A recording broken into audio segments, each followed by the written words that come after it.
எல்லோருக்கும் வணக்கம். நான் உங்கள் ரகுநாத் பேசுகிறேன். இந்த வீடியோ பதிவு எதுக்காகன்னு பார்த்தீங்கன்னா,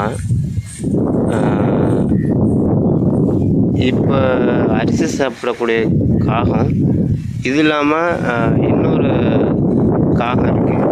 2 காகத்துக்கும் நாங்கள் வந்து ஒரு 3 நாள் தான் தொடர்ச்சியாக சோறு வச்சோம்.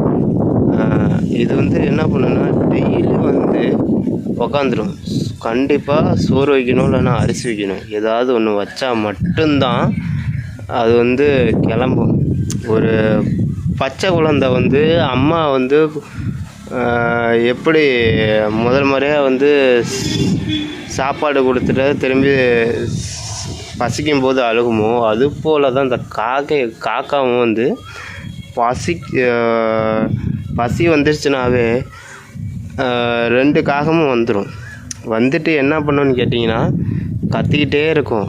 அது 1 மணி நேரம் 2 மணி நேரம் ஆனாலும் அந்த இடத்த விட்டு நகராது.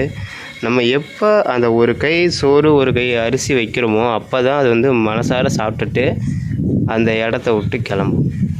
ஸோ இந்த வீடியோ முடிஞ்சது. வீடியோ கடைசி வரைக்கும் பார்த்த அனைவருக்கும் நன்றி.